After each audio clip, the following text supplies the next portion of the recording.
What I want you to know is this. If you want it, even if sometimes you doubt yourself, go for it. Seek the people in your life who will support you, who will encourage you, regardless of where you might be on this academic trajectory. What are your academic needs? What are your social needs? And how do we ensure that you are whole, you are successful? And so our students are paired with a success coach. They serve as coaches, as mentors, as guidance, and our students have seen an increase in how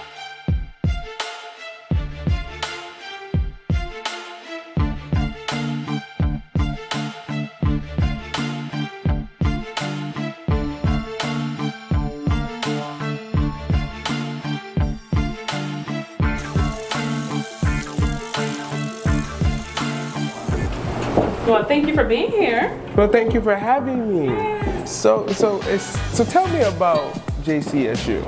There's so many things to say. JCSU was founded in 1867 by formerly enslaved Black people who wanted to provide an opportunity for other Black people to access higher education in this country.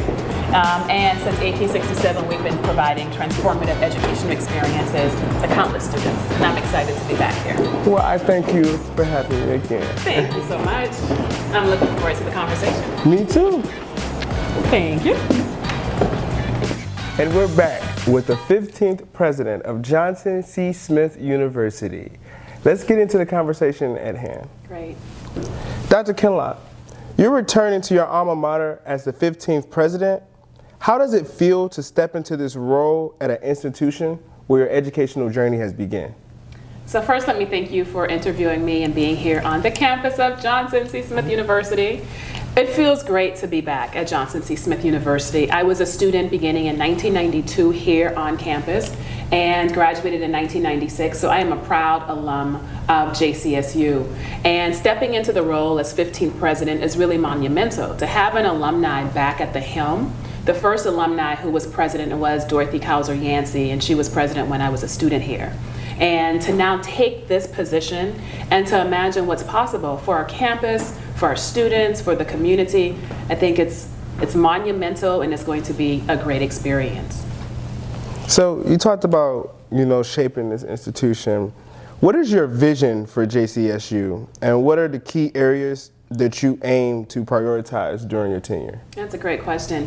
So I returned in August of 2023, and since that time until now, we've been focused on what I call a new era of excellence. And in that new era of excellence, what I tell everyone is that we are student-centered first. We are a student-centered, student-driven university, and it is because of our students that we are able to do the work that we do. Our students, in my opinion, they come from various backgrounds, various communities. They have varying epistemologies, ideologies, philosophies about the way life should be. And it's our job to listen to them, attend to those perspectives, but also to say, what is it that we can do to elevate our student experience? And so part of this new era of excellence means that we center our students. Then we also create the academic experiences that our students rightfully deserve, the ones they're asking for, the ones that we might not yet imagine, but we should imagine and create. This era of excellence means that faculty and staff are also involved in decision making, or at least in helping to inform how we lead this university as a collective, as a collaborative. And I would say the last part of that is understanding the connections among students, faculty, staff, alumni and alumni engagement and participation, and then our corporate and local community. We're located in the historic West End. We have a responsibility to ensure that the work happening on this campus translates into action that's positive and productive for the historic West End, and then the historic West End in return feel as if they can call this university their home. Those are ideals, those are goals, those are our priorities under this new era of excellence, and I'm telling you, I can't be more excited to be here. Okay, so you talked about the community work and the activism in the community. So given your extensive background in equity, justice, and urban education, how do you plan to apply these values in shaping JCSU's future? Wow. So let me start by saying community has always been instrumental in who I am. I grew up in Charleston, South Carolina, to working class family members, my father who did not graduate from high school, my mother who wanted to be an educator, didn't have opportunities provided to her in a segregated South, eventually became someone who was a licensed practical nurse. And I start with them because when I think about community shaped my perspectives about how I exist, how I lead, how I live in this world. And what I want for Johnson C. Smith is what I want for every single person who looks like me. And that is to have opportunities to interact with communities, to be able to say that we are a part of a larger ecosystem. And that ecosystem starts with Johnson C. Smith University understanding the role that we play in the historic West End community. And if we understand our role, then we can help to shape policy. We can actually engage in practices. We can think about what does it mean for us to be an anchor institution in this community. It has to be a reciprocal relationship. And we have to both listen to what people say they need from and with us, and we also have to then be in conversation with them about, now how do we make this happen? And those are the goals that I have when I think about community engagement and even educational equity. Thank you. So in previous roles, you focused on enhancing academic programs and student success. What initiatives are you planning to introduce at JCSU to support student achievement and retention? This is great. That's a great question. So let me just say, one initiative that is already underway and I'm very excited about is our Student Success Program. And that is under the leadership of our great Senior Vice President for Strategic Enrollment and Retention Management. Her name is Dr. Angela White. Student Success. If you imagine with me, for example, an institution like Johnson C. Smith University, being able to say, if you come to our university, we will support you with wraparound services. We will actually assign someone who is going to ensure your success in the classroom and outside of the classroom. And that's what Dr. White has done for us. She has hired student success coaches through our transformative Mayor's Racial Equity Initiative agenda. And the goal is to say, regardless of who you are, regardless of where you might be on this academic trajectory, what are your academic needs? What are your social needs? And how do we ensure that you are whole, you are successful? And so our students are paired with a success coach. They serve as coaches, as mentors, as guidance. And our students have seen an increase in how they think about their academic success. And when we talk about retention rates at this university, I believe that our student success coaches have been instrumental in moving us from 63% retention rate last year to currently 71% retention rate. That is an initiative that we need to scale, and we need to ensure that everyone else understands the value of pairing students with a success coach to see positive outcomes. I'm excited about that. Yeah, I'm excited about it, especially as an educator, and to see that we are looking at the full child. Yes. And we're not looking at just one part. That's definitely imperative. Absolutely. With JCSU being a historically black college and university, what unique opportunities do you see for fostering student development in this environment, especially in today's social and political climate? Fostering student development. Now that's a really important question.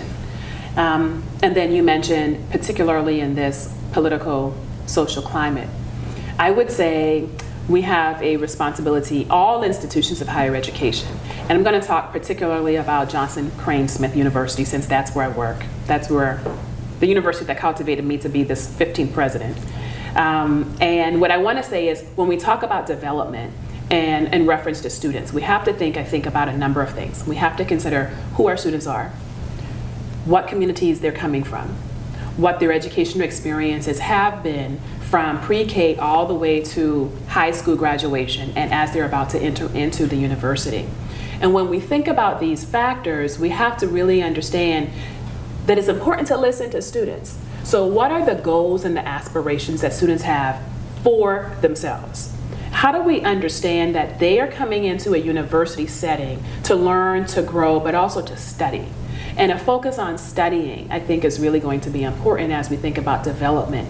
Sometimes we assume that students have the answers. Students know what they want to study. They know what they want to do in the world. And oftentimes what we forget is that students enter into universities, for the most part, needing to be in a community of scholars and learners and thinkers and doers and change agents. And within that community, they develop socio-emotionally, they develop in terms of their own personal and professional identities. And so my hope is that when students enter Johnson C. Smith University, we are focusing on the whole student, a holistic perspective to who they are, but who they want to become. And as we think about these things, I want students to actively be involved in their academics, but I want them to also understand the importance of engaging in extracurricular activities, creating opportunities that they might not yet have, but if they can imagine those opportunities, then how do we help them to foster a climate where it is included and how we think about what students should have, what they want, what we should provide them for. So student development is really important. When we pair student development with what's going on in society, the need to focus on student development is at an all-time high.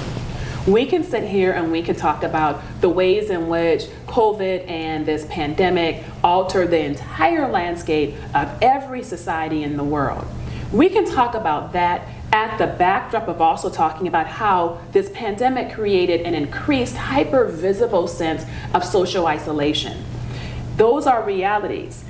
However, when we look at development theory, and we think about literacy, because that's my area, I'm always thinking about what is it that we need to do more immediately to intervene in this sort of trajectory that oftentimes is a downward spiral when it comes to young people and adult learners for that matter. So a few things that I think will be important at Johnson C. Smith. How do we understand connections with the curriculum and the real world? How do we actually foster a sense of belonging inside of classrooms that automatically translate into how students have a sense of belonging when they're not in their classrooms? How do we know students' names? How do we get to know something about students that they might not think we know, but we know because we value them? And then finally, development has to be paired with a sense of love.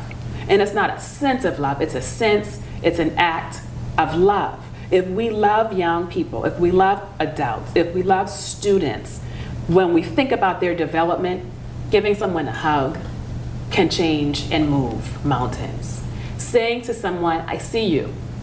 I got 3 minutes, but I know you need 10, but let's actually walk to my next meeting. Being seen and being involved helps with the sense of identity. And when I tell you students can then do anything that they want when people see them, I believe that that prepares them to deal with this highly charged, politicized, social political world that we are in. And we're doing that work here at JCSU every single day. So you talked about the students. So let's switch gears for a second. You've been a strong advocate for faculty development. What plans do you have to support and empower JCSU faculty in their professional growth? All right, so that's the bigger question, because I can talk students all day. Now, let me put my faculty hat on. I think one of the most powerful things about me being the 15th president of Johnson C. Smith University is something that we don't always talk about. It is the reality that I am a trained academician. I am a faculty through and throughout my entire existence.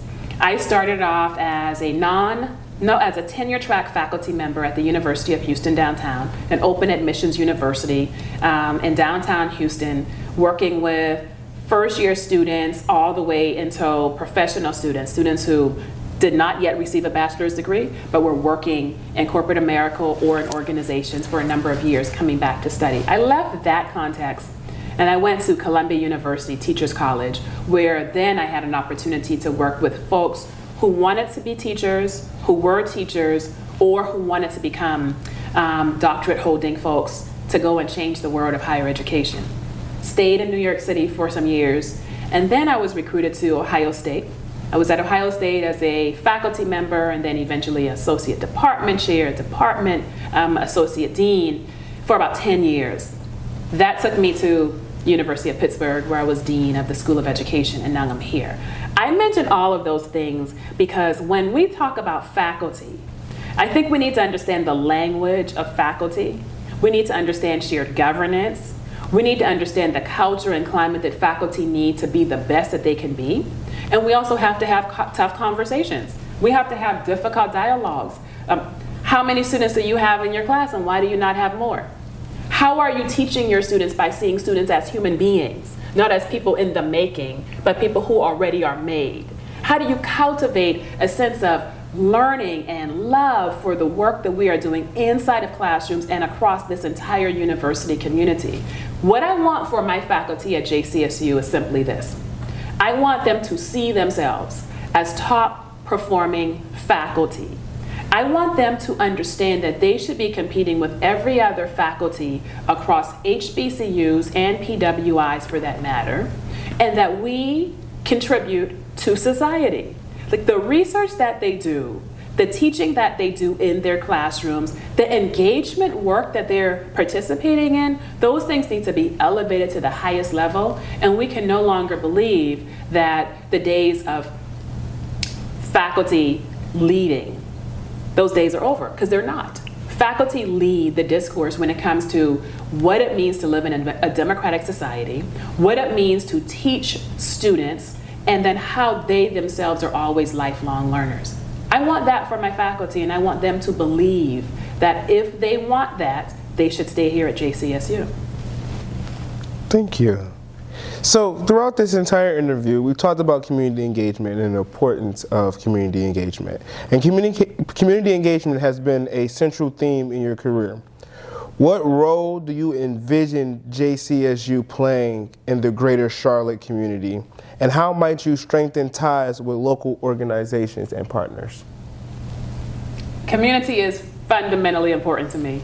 I would not be who I am, I would not be where I am, if I did not have a community pouring into me and saying to me, even at times when I probably doubted myself, that Valerie, you can do whatever it is that you set your mind to doing, as long as you understand that, you're destined, for something. I didn't know for what, but I was destined for something.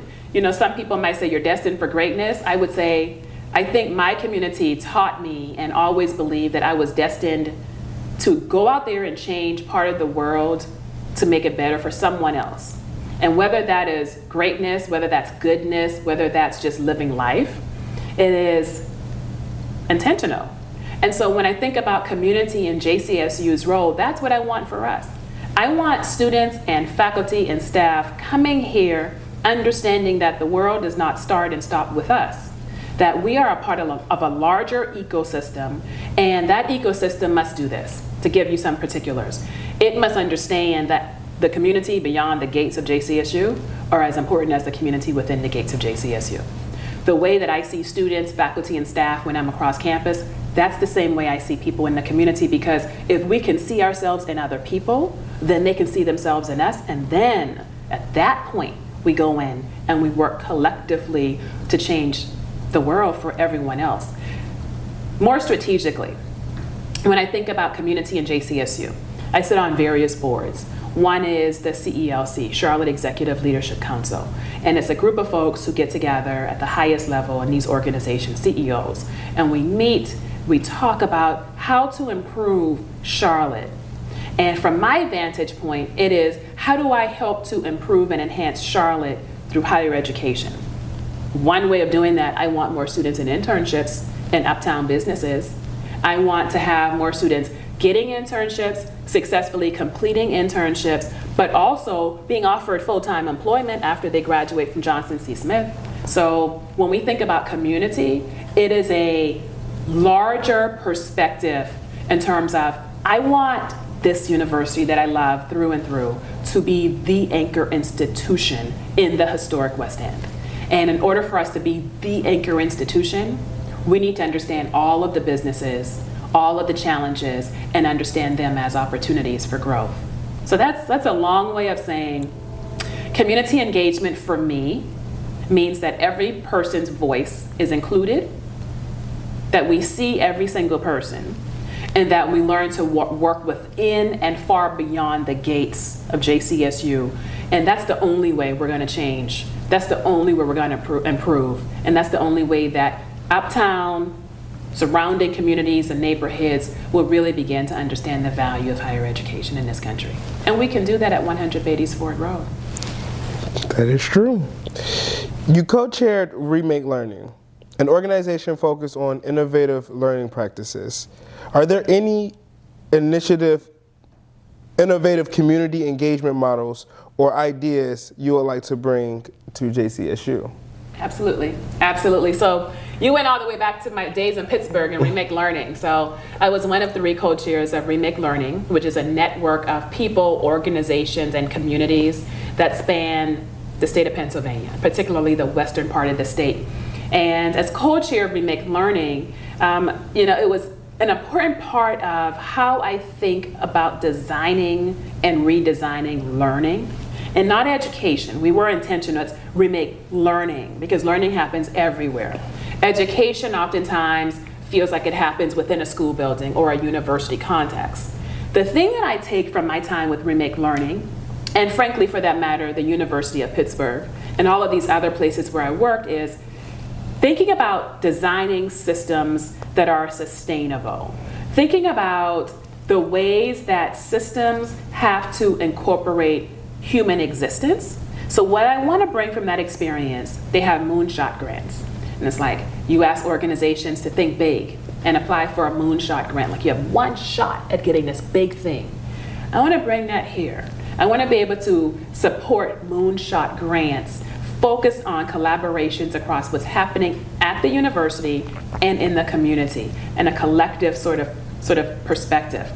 I also bring from Remake Learning the need to include different voices in how we restructure the overall purposes of higher education. I need students, of course. I need families and parents. I need caregivers. I need business owners. I need social service people, nonprofit organizations. I need K through 12, public, private, and charter schools. I need folks who are university presidents and everyone further down the line. I need all of us to be all hands on deck to revolutionize education and learning in this country. And I take that in part from my work at different universities, but also from Remake Learning. Are there any other specific strategies or programs that you would like to implement to ensure that JCSU continues to be a leader in addressing social justice issues within higher education? Oh, how much time do you have? There are lots of different programs that I really want to bring to or enhance at JCSU. Let me talk about one, because sometimes, as an alumni myself, sometimes we don't always focus on alumni. So let me start with alumni in this response. So I've created an inaugural cohort of presidential alumni ambassadors. What started off as about 15 alumni who I invited turned into 50, turned into 70, and I think I'm almost at 100. And this is an initiative I'm talking about because when we talk about improving systems and enhancing the student experience, the faculty engagement experience, and our staff engagement experience, we oftentimes forget about alumni. And my goal in this Presidential Ambassadors program is to bring alumni back into Johnson C. Smith University, literally. So we're going to be talking about how to recruit students, how to help retain students, how to mentor students, but also if you are a presidential alumni ambassador and you live in, say, Texas, and we're having a career fair or an admissions recruitment event, being able to have alumni present and speaking with prospective students and their families about why JCSU, that's important. Another issue is residence life and housing. Oftentimes at HBCUs, we have deferred maintenance. And so here at JCSU, we are at a place where we need more housing for our students because our enrollment is increasing. We need better housing for our students. And we need to ensure that our housing always is up to date. And I inherited a situation where deferred maintenance of our facilities is nothing but a reality every single day. And so presidential ambassadors will help me to understand how to better situate our deferred maintenance within a larger sustainable plan for improvement. That's one initiative that I think is really important to talk about. But now that's on the alumni side. On the student side, I want student innovation across academics and athletics and extracurricular activities. Our football team is going to say is 8-0. I'm claiming it. We're going to be in the CIAA tournament. I'm claiming that already.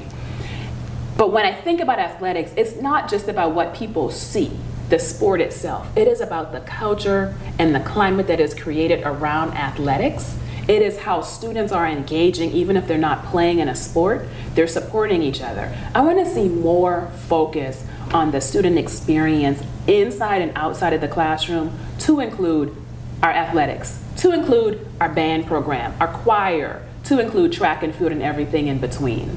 And so those are just some of the initiatives that I'm really excited about. When we can do better by students, we can get more students. And that's the hope. Okay. Your book on race, you wrote a book. Which one? You wrote I several. got 8 or 9 of them. You wrote several books, and your books are on race, place, and literacy have been received widespread acclaim. Like everyone loves it, and it's been a talk of several times. Do you foresee launching any literacy or urban studies programs at JCSU to further enrich student learning? Absolutely, 100,000%. So one of the programs that I was sad to leave behind when I took this job is one that I created in Pittsburgh, and it's called Genius, Joy, and Love. It was a revolutionary summer experience for Black high school students across the city of Pittsburgh. And I believe we did 3 versions, so 3 years of this program. And I created this program because as a leader in higher education, particularly in education, I wanted to provide students who look like me with opportunities to see themselves in college, number one, but also as educators, whether it's teachers, guidance counselors, education support staff, across the entire landscape of education. How do you see yourself contributing to this space? And so I came up with this idea, created this program, and had all of these students from Pittsburgh wanting to participate, and they did. We spent 4 weeks together, paid for stipends for each of them, because if I'm supporting students, I need to really support students. So I found monies to support them, and that's one initiative that I've been dreaming about bringing to JCSU in Charlotte. It might look differently. So here at JCSU, we have a Becoming Kings program, and it's a summer initiative that supports students who actually, want extra support, who need to really be in an environment in the summertime before they actually matriculate in the fall semester. I want to take a program like Becoming Kings, and I want to create a Becoming Queens for our Black girls. But then I also want to focus on being LGBTQIA+. I want to think about the spectrum of Blackness and how people identify across gender categories. And I want to be able to say, whoever you are, you belong at JCSU. We see you. And if we see you, we have programs that support your entire holistic experience, including your social identities. Those are just some of the initiatives. So from Alumni Ambassador Program to thinking about a Genius, Joy, and Love Summer Academy for students and for practicing educators, to thinking about Becoming Kings and then Becoming Queens and being LGBTQIA+. Why shouldn't we focus on identities? And so those are some of the many programs I have in my head. Well, thank you. I would want to start off by saying thank you for this, the time. Just thank you for having me. I got one more thing. Yes. I want you to look into that camera and talk to the little girl that is sitting in her room, not knowing what's next, not knowing what she wants to do. It's always discouraged. It's always questioning if she's enough. What is something you can say to her? Whew, that's a great question. So let me make sure I'm in the camera. I'm going to talk to, as you say, the person who might be sitting in a room or in a classroom or outside somewhere, regardless of where you are. I want to say this. I was once little Valerie in Charleston, South Carolina, not sure of how I was going to go to college and how I was going to pay for it, because no one in my family was going to be able to finance this college education for me. What I want you to know is this. If you want it, even if sometimes you doubt yourself, go for it. Seek the people in your life who will support you, who will encourage you. And the hard truth is this. There might be some people who will not believe in you, who will never pour into you what you need from them. And you know what? You have to get to a point where that's okay, but that's not you. You need to be able to believe in yourself. You need to be strong enough to say, this is what I want, even if people say I shouldn't have it, and this is what I am going to pursue. You have an opportunity to change the world if you so choose to. And if you don't have the folks in your life right now saying that you can, there is someone else who is going to say it. Matter of fact, there is me saying it to you right now. You can, you will. And if you continue to believe in yourself, if you continue to understand that you yourself can move mountains because you have that much power, as long as you believe in yourself, you could do this. And when you doubt yourself, think of the name Valerie Kinloch from Charleston, South Carolina, who had no idea how she was going to be at Johnson C. Smith University, who had no idea that when she graduated, she would eventually get a PhD. A black woman with a PhD in this country, we are few in numbers. And then to get a PhD and to become eventually a tenured full professor, working in communities with other people, and then get this piece. I want you to remember this part. And then I came back to Johnson C. Smith in August 2023 as the 15th president of this university. I had many people say, you will not be, you will not do, you will not succeed. I put them to the side, and I put at the center of this the folks who said, I don't know how you're gonna do this, but you got this. You just need to keep on going and to define for yourself your purpose and your mission.